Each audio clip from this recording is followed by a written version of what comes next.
룻기 1장 15절부터 18절까지 말씀을 봉독하겠습니다. 나오미가 또 이르되 보라 네 동서는 그의 백성과 그의 신들에게로 돌아가나니 너도 너의 동서를 따라 돌아가라 하니 룻이 이르되 내게 어머니를 떠나며 어머니를 따르지 말고 돌아가라 강권하지 마옵소서. 어머니께서 가시는 곳에 나도 가고 어머니께서 머무시는 곳에서 나도 머물겠나이다. 어머니의 백성이 나의 백성이 되고 어머니의 하나님이 나의 하나님이 되시리니 어머니께서 죽으시는 곳에서 나도 죽어 거기 묻힐 것이라. 만일 내가 죽는 일 외에 어머니를 떠나면 여호와께서 내게 벌을 내리시고 더 내리시기를 원하나이다 하는지라. 나오미가 룻이 자기와 함께 가기로 굳게 결심함을 보고 그에게 말하기를 그치니라. 아멘. 사람마다 살아가는 삶의 모습이 다릅니다. 얼굴 생김새가 다르듯이 사람마다 삶의 행태가 다른데 그 삶의 행태를 통하여서 어떤 사람은 인생을 잘 사는 사람이 있고 복 있게 사는 사람이 있고 어떤 사람은 하는 일마다 잘못된 결정을 내리며 잘못 사는 사람들도 있는 것입니다. 잘 사는 사람들이 이루어가는 가정이 있습니다. 그 가정이 화목하고 복된 그런 가정도 있는 반면에 또 잘못된 선택을 하는 사람들이 이루어가는 가정은 늘 복 없는 삶을 살아가기도 하는 것입니다. 이 세상에는 소위 명문 집안이라고 하는 것이 존재합니다. 어떤 집안은 대대로 유명한 정치인들이 나오고 어떤 집안은 대대로 교사나 교수나 학자들이 나오고 어떤 집안은 대대로 의료인들이 나오고 어떤 집안은 대대로 공직자들이 나오기도 합니다. 어떤 집안은 목사나 선교사들이 계속해서 나오는데 그 집안마다 이 집안은 이런 집안이구나, 의료인의 집안이구나, 교육자의 집안이구나, 법조인의 집안이구나 하는 이런 평가를 받을 수가 있는 것이지요. 대부분의 이런 집안을 보면 집안에 전통이 있다는 점을 발견할 수 있습니다. 전통이란 대대로 어떤 집단이나 가정에서 전하여 내려오는 사상이나 관습이나 행동 따위의 양식을 의미한다라고 사전은 기록하고 있습니다. 쉽게 말하자면 전통이 있는 집안은 그 집안의 사람들이 생각하는 것이 다르다 하는 것이지요. 사상에 다릅니다. 행동도 다르고 습관도 다르다 하는 것입니다. 온 집안에 내려오는 생각과 행동과 습관이 달라서 이것이 가정교육에서 나타나게 되는 것이고 그래서 그 집안에 있는 사람들은 자기도 모르는 사이에 그 집안의 사람이 되어져 가는 것입니다. 그 집안의 생각과 사상에 물든 사람이 돼가는 것이고 그 집안의 가치관을 가진 사람으로 구별이 되는 것입니다. 전통이 있는 집안은 전통이 바로 세워진 집안은 적어도 다른 가정들과 보기에 구별되는 삶을 살아갑니다. 나름대로의 질서를 가진 집안은 나름대로 온 사회 안에서 영향력 있는 그런 가문이 되고 집안이 되는 것입니다. 그런데 여러분 이런 생각 한번 해보셨습니까? 하나님의 복이라고 하는 것도 마치 전통처럼 한 가정과 한 사람의 삶 가운데 영향력을 끼친다는 생각을 해보셨습니까? 복 있는 가정을 세우는 것, 복 있는 삶을 살아가는 것도 역시 복된 전통을 세워가는 것이 아니겠는가 하는 생각을 해보셨습니까? 하나님은 복을 주시는 하나님이십니다. 하나님이 복을 주시는데 그 복은 믿음의 가정을 통하여 부어주시는 복이지요. 신명기 5장 10절 말씀에 보면 나를 사랑하고 내 계명을 지키는 자에게는 천대까지 은혜를 베푸느니라 했습니다. 하나님의 복이란 하나님이 베푸시는 은혜를 받고 누리며 살아가는 것이지요. 그런데 하나님을 사랑하는 자들에게 하나님께서 천대까지 은혜를 베푸신다는 것입니다. 왜 천대까지라고 하는 수식어가 붙을까요? 그냥 우리 세대에 잘 살고 우리 세대에 풍요롭고 안전하면 그게 복이지 무슨 복이 천대까지 이어지는 복이 있다고 말하는 것일까요? 여러분 여기에 하나님 주시는 복의 특징이 있습니다. 하나님의 복은 가정에서 나타나는 것이고 그 복은 대를 이어서 점점 더 확장되어져 가는 성격이 있다라고 하는 것이에요. 하나님은 아브라함의 하나님이시고 이삭의 하나님이시고 야곱의 하나님이십니다.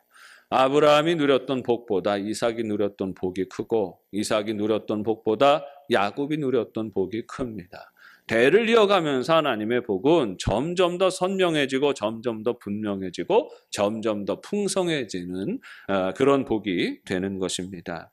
아버지가 하나님을 잘 사랑하고 섬깁니다. 아버지가 하나님 말씀에 순종하고 말씀이 기준이 되어서 살아갑니다. 말씀대로 정직하고 말씀대로 사랑하며 하나님 뜻 이루며 이렇게 살아가니까 하나님이 그 아버지의 삶 가운데 복을 많이 부어주십니다. 어려운 형편 속에서도 이 가정을 지켜주시고 아버지의 걸음걸음을 인도해 주시는 거지요.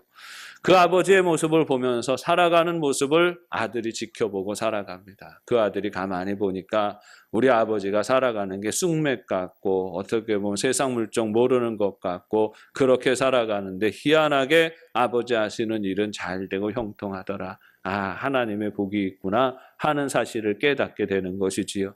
그래서 그 아들도 삶의 방식을 결정합니다. 나도 아버지처럼 살아야 되겠다. 하나님 섬기고 하나님 말씀을 소중히 여기고 말씀에 순종하는 삶을 살아야 되겠다 결정하고 나아갑니다. 그러면 어떻게 되는 줄 아십니까? 그 아버지의 대보다 훨씬 더 풍성한 복이 아들 대에 임하는 거죠. 그 아들 대보다 더 풍성한 복이 손자 대에 임하는 것이고 자손이 이어져 갈수록 더욱 더 풍성하게 나타나는 것입니다.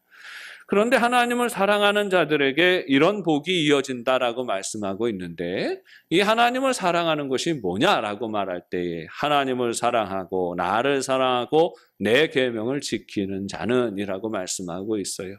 하나님 사랑하는 자는 뭡니까? 하나님의 계명을 지키는 사람이라는 것이에요. 하나님을 사랑하는 사람은 말로만 사랑하는 것 하나님이 사랑한다 인정하지 않으십니다. 하나님께서 주신 규칙과 규례와 규범을 지키며 살아가는 것이에요. 구약에서 하나님은 인간에게 복을 주시면서 규례와 법도라는 것을 주십니다. 세상을 살아가는데 너희들은 저렇게 살아가지 말아라. 하나님 없이 살아가는 사람처럼 무질서하게 살아가지 말아라. 악하고 더러운데 물들어서 살아가지 말아라. 옳고 그른 것을 분별하면서 살아라. 하나님께서 기뻐하시는 삶을 구별하면서 살아라 말씀하시는 거지요. 하나님께서 기뻐하시는 것을 구별하며 살아가는 기준이 규례와 법도이고 규례와 법도를 지키면서 살아갈 때에 하나님께서 복을 주신다는 겁니다. 왜 복을 주시면서 하나님은 규례와 법도를 말씀하실까요? 그것이 하나님의 복을 누리는 방법이기 때문입니다.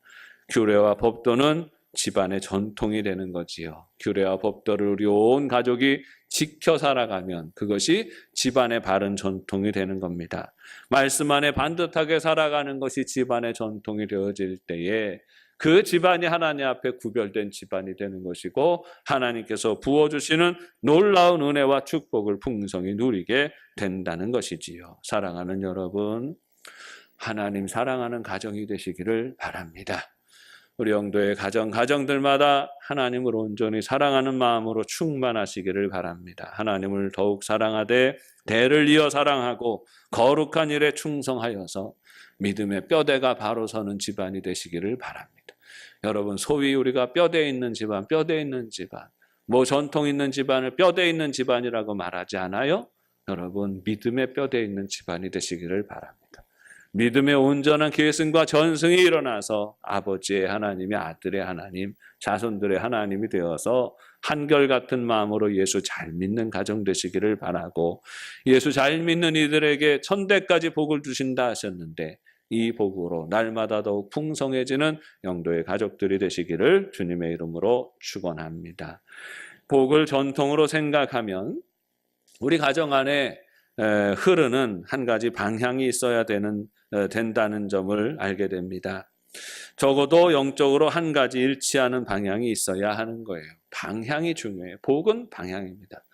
근데 가정 안에 구성원들이 다 중구난방에 나는 이리로 가는데 남편은 저리로 가고 아들은 또 저기로 가고 딸은 저기로 가고 다 사방으로 흩어져서 살아가요. 이 집안은 적어도 뼈대 있는 집안이 되기는 힘들지 않겠습니까?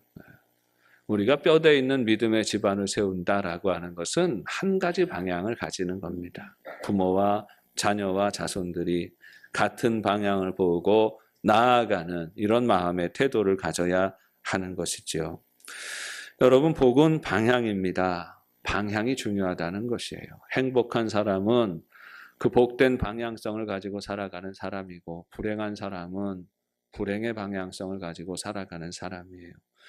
복의 방향이라는 게 뭡니까? 복의 근원이 하나님이세요. 모든 복이 하나님으로부터 나옵니다. 모든 인생이 하나님을 바라보고 하나님을 향하여 달려나가는 인생은 날이 갈수록 점점 더 풍성해지고 점점 더 하나님의 크신 복과 은혜 가운데로 들어가게 되는 것이지요.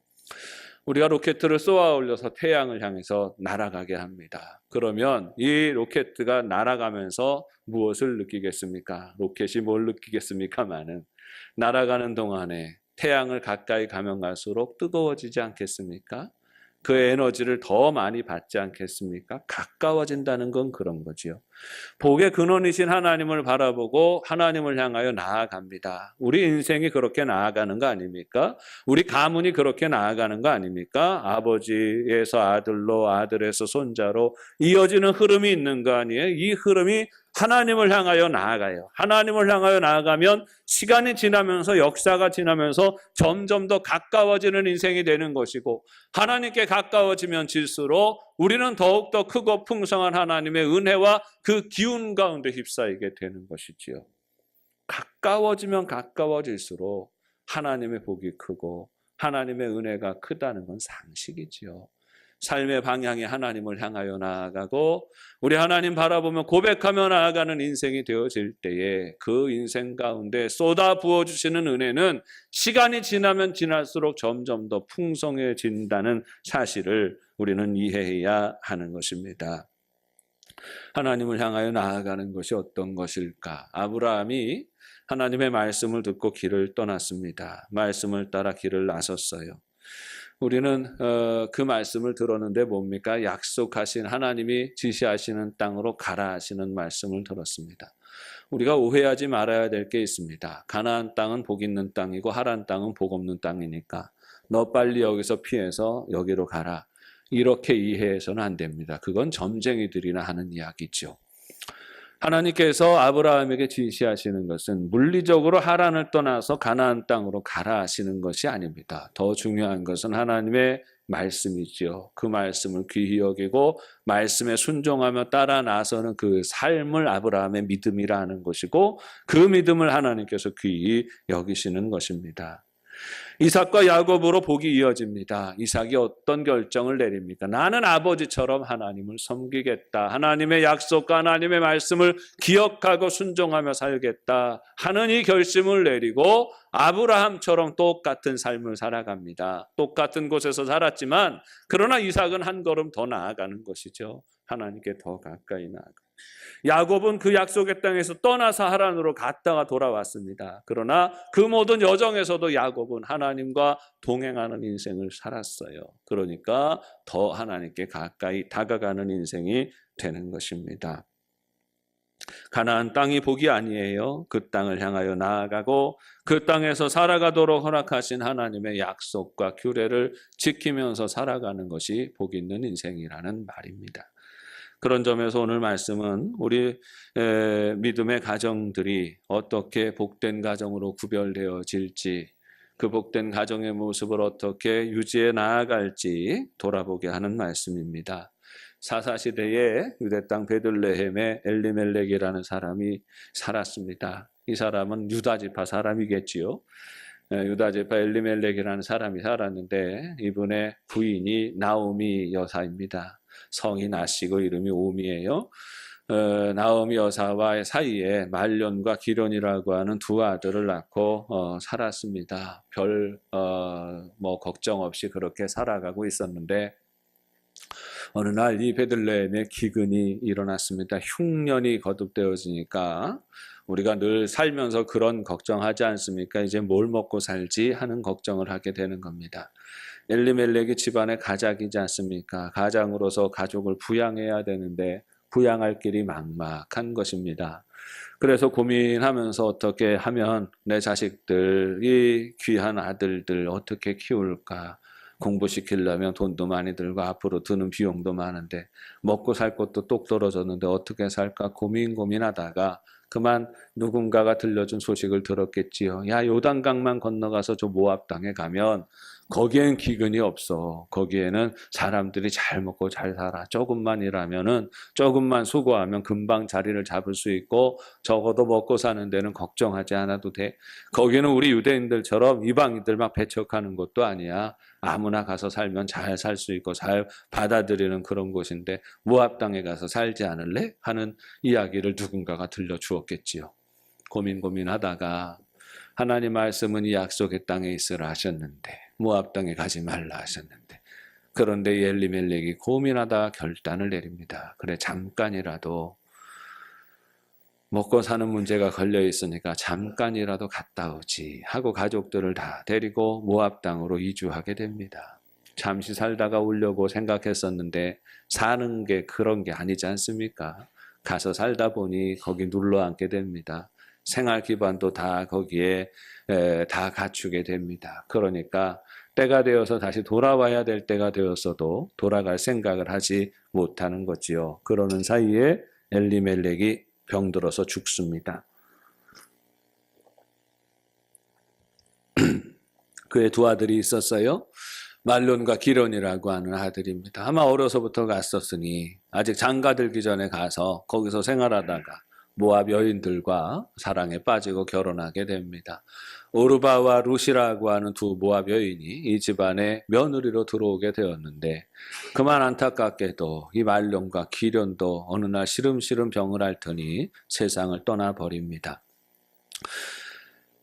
살기 위해서 모압 땅으로 왔는데 잠시 동안 잘 사는 것 같아 보였는데 이제 그 집안의 대가 다 끊어지는 것이죠. 남자들은 다 세상을 떠나버립니다.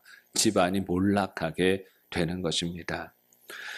남은 세 과부가 모여서 절망 속에서 살아갑니다. 하루하루 어떻게 인생을 살아가야 할지 막막한 가운데서 살아가다가 나오미가 자기 고향 베들레헴의 소식을 듣습니다. 이제 하나님의 은혜가 거기에 회복되었다라고 하는 그 소식을 듣게 됩니다. 그리고 나오미가 고민하다가 다시 결심합니다. 그래, 여기서 살아도 소망이 없고 거기 돌아가도 그렇다면 내가 돌아가야 되겠다. 남편은 약속의 땅을 떠날 결심을 하고 떠나왔는데 이제 남편이 죽고 나서 나오미는 돌아갈 결심을 하게 되는 것입니다. 돌아갈 결심을 하는 것은 대단히 큰 의미를 가지고 있습니다. 그것은 다시 하나님께로 나아가는 거죠. 이 당시 구약시대의 이스라엘 백성들의 의식 속에 있는 건 뭐냐 하면 어느 땅에서 사는지가 그 땅의 신을 섬기는 것이었어요. 그러니까 모압 땅에 와서 살아갈 때는 모압의 신을 섬기는 마음이 있는 거지요. 마음속으로는 하나님을 섬기더라도 그러나 모압 신의 영향력 아래 있는 거 아닙니까? 이제 이 영향력을 끊어내버리고 다시 내 고향으로 가겠다. 하나님을 섬기는 땅으로 가겠다 결심하게 되는 것입니다. 짐을 쌌습니다. 바리바리 짐을 쌌는데 미국 갈 게 없지 않습니까? 자기 달랑 거기에서 이루어 놓았던 거 다 내버리고 겨우 몇 가지만 가지고 짐을 챙겨가지고 길을 떠나는데 두 며느리가 울면서 따라옵니다. 오르바와 룻이 울면서 따라오면서 어머니 어떡하냐고, 우리도 데려가라고 그렇게 울면서 따라오니까 그 어머니가 말합니다. 이제 너희들의 신에게로 돌아가라. 너희들이 원래 섬기던 곳으로 돌아가라 라고 그렇게 나오미가 내보내주지요. 그 소리를 들으니까 과연 그럴듯합니다. 그 말이 합리적이었어요. 오르바가 그 소리를 듣고 남습니다. 자기 친정이 있고 친구들이 머물러 있고 이전부터 섬기던 신이 있는 그 땅에 머뭅니다. 그런데 둘째 며느리 룻은 마음을 다르게 먹습니다. 어머니, 나보고 가라고 하지 마세요. 나는 어머니만 따라가겠어요. 성경에 보니까 룻은 그 어머니를 붙쫓았다. 이렇게 말하고 있습니다. 짧은 시간이었지만 하나님 섬기는 사람들을 만났어요. 그 집안의 사람이 되었습니다. 모압의 신을 섬기는 것과는 전혀 다른 약속이 있고 전혀 다른 소망이 있는 그 말씀을 짧은 시간이지만 들었습니다. 이제 룻이 결정하는 거지요.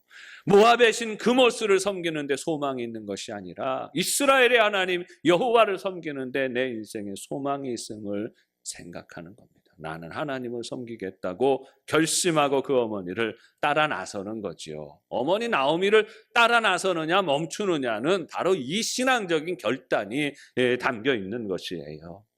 룻은 그 어머니를 붙쫓았다 했습니다. 붙쫓다라는 말은 지금은 잘 사용하지 않는 말입니다. 붙잡고 쫓았다라고 하는 그런 의미가 있지요. 마치 캄캄한 밤에 길을 갑니다. 여러 사람이 길을 가는데 길잡이야 하는 분만 횃불을 들고 길을 밝히면서 갈 수 있어요. 나머지 사람들을 10사람이든 20사람이든 그런데 그 길잡이를 따라가기 위해서는 어떻게 해야 되겠습니까? 길잡이의 옷자락을 잡아야죠. 두 번째 사람이 첫 번째 사람을 잡아야죠. 세 번째 사람이 두 번째 사람을 잡아야죠. 앞 사람이 옷자락을 잡든지 뭘 잡든지 잡고 늘어지는 겁니다. 그 손을 놓으면 끊어지면 캄캄한 밤중이기 때문에 잃어버리게 되는 거예요. 그걸 꼭 잡고 나가면 목적지까지 가게 되는 겁니다. 이걸 붙잡는다라고 말할 수 있는 거죠. 하나님을 떠나가서 몰락한 한 가문에 한 여인이 등장합니다. 지혜로운 한 여인이 등장해서 하나님의 길을 붙잡는 그 믿음을 결단하게 됩니다. 그래서 이 가문이 회복되어지는 역사가 일어나게 되는 것이지요. 보아스를 통해서 기업 물을 자의 책임을 잊게 하시고 룻은 다윗의 증조할머니가 됩니다. 자칫 역사 속에서 사라질 뻔한 가문이 이스라엘의 왕조를 이루게 되고 메시아의 혈통을 이루게 되는 것입니다. 붙쫓았다라는 말을 국어사전으로 찾아보면 존경하거나 섬겨 따른다 하는 그런 의미를 가지고 있다고 합니다. 영어 단어로 살펴보면 영어 단어에도 몇 가지 단어들이 등장을 하고 있습니다. 그런 단어들을 살펴보면 존경하다, 숭배하다, 감탄하다 하는 그런 의미들을 가지고 나아갑니다. 존경하는 마음으로 따라가는 것, 이걸 붙쫓는다라고 말을 해요. 영어 성경 NIV를 보면 clung to라는 단어를 씁니다. 매달리는 거지요. 그 어머니에게 매달린. 절박하게 붙들고 늘어지는 것입니다. 어머니 그런 소리 하지 마세요. 저보고 돌아가라는 소리 하지 마세요. 나는 어머니와 함께 죽어요. 어머니와 함께 나아가요. 말하고 있는 겁니다. 단호하게 자기 의지를 표현하는 것이죠. 룻이 어떻게 말하고 있는지 그 소리를 보십니다. 룻이 이르되 내게 어머니를 떠나며 어머니를 따르지 말고 돌아가라 강권하지 마옵소서. 어머니께서 가시는 곳에 나도 가고 어머니께서 머무시는 곳에서 나도 머물겠나이다. 어머니의 백성이 나의 백성이 되고 어머니의 하나님이 나의 하나님이 되시리니 어머니께서 죽으시는 곳에서 나도 죽어 거기 묻힐 것이라. 만일 내가 죽는 일 외에 어머니를 떠나면 여호와께서 내게 벌을 내리시고 더 내리시기를 원하나이다 했습니다. 이 말의 핵심이 뭡니까? 어머니의 백성이 나의 백성이 되고 어머니의 하나님이 나의 하나님이 되십니다 하는 구절입니다. 다시 한번 나는 복된 삶을 결정하고 선택하고 그 길로 나아갑니다. 나는 결사적으로 내 하나님을 붙들고 살겠습니다 하는 고백이 담겨 있는 것입니다. 여러분, 우리 인생을 살아보면 어떤 사람은 행복하고 어떤 사람은 불행합니다. 어떤 집안은 행복하고 어떤 집안은 몰락합니다. 행복과 불행이 어디에서 나누어집니까? 인생의 행복과 불행은 방향의 문제입니다. 약속의 땅에 들어간 이스라엘 백성들은 축복과 저주의 가능성을 함께 봤습니다. 복된 방향을 가지고 살아갈 수 있고 저주받는 방향을 향하여 살아갈 수가 있습니다. 삶의 방향이 축복의 방향을 가지고 살면 축복의 날들이 이어집니다. 저주의 방향을 가지고 살아가면 저주의 날들이 이어지게 되는 것이지요. 어리석게도 이스라엘 백성들은 하나님의 축복을 받고 누릴 때 그것으로 인하여서 감사하지 못했습니다. 내 아버지가 하나님 믿는 것이, 내 할아버지가 하나님 믿는 것이, 이것이 감사의 이유고 이것이 축복의 이유가 되어져야 하는데 이스라엘 백성들이 해이해집니다. 나태해집니다. 세상의 풍조와 세상의 방식과 세상의 생각을 받아들이게 되니까 내 아버지가 하나님 잘 믿는 게 이게 자랑스럽지가 않고 내 할아버지가 하나님 섬기는 그 삶의 믿음의 전승을 가졌었다라는 것이 자랑스럽지가 않고 오히려 부끄러워지는 거지요. 그 시대에 무슨 예수나 믿냐? 그냥 돈이나 벌어주지, 재산이나 많이 남겨주지. 예수 믿는 어머니 아버지들 그러지 않았습니까? 믿음의 유산을 남겨주마 그러잖아요. 받는 자식들은 믿음의 유산 필요 없어요. 돈이나 많이 남겨주시죠. 그런 생각이 이스라엘 백성들 안에 들어가는 거예요. 믿음으로 이어지던 가정에 모세의 집안의 백성들에게, 아론의 집안의 백성들에게, 여호수아의 집안의 자녀들에게 내 조상이 여호수아였고 내 조상이 모세였던 것이 자랑스럽지가 않아지. 믿음의 전승이 이어져 오던 그 집안이라는 게 자랑스럽지가 않고 그저 내 손에 쥐고 있는 것, 많은 물질 남겨주고 재산 남겨주지 않은 것에 대한 원망이 생기는 겁니다. 이스라엘 백성들이 현실과 타협을 해요. 그래서 잘못된 선택을 하고 잘못된 길로 나아갑니다. 그래서 고통을 당하고 실패를 겪게 되는 것이죠. 계속해서 이스라엘 백성들이 그렇게 환경이 좋은 가운데서 신앙생활하는 사람들이 하나님을 떠나서 잘못된 선택을 하는 데는 이유가 있습니다. 환경과 상황 때문이지요. 환경이 녹록지 않다는 겁니다. 때때로 환경이 약속의 땅을 떠나야 할 것 같아 보일 때가 있습니다. 베들레헴 땅에 기근이 임했다 했어요. 기근이 왔으니까 야, 가야 되나 보다. 먹고 살려면 다른 길을 찾아봐야 되나 보다 생각하게 되는 것이죠. 우리가 세상을 살다가 보면 때때로 시대의 흐름이 하나님 믿고 말씀대로 살아가는 것에 대해 주저하게 할 때가 있습니다. 세상과 타협해야 할 것처럼 보이는 때가 있습니다. 세상의 풍조가 하나님 믿고 살아가는 사람 어리석게 보이고 왕따시키는 것 같고 손해보게 하는 것 같은 그렇게 보이는 때가 있어요. 그러나 그리 보인다 하더라도 그 생각을 따라가서는 망하는 것이죠. 엘리멜렉이 왜 망했습니까?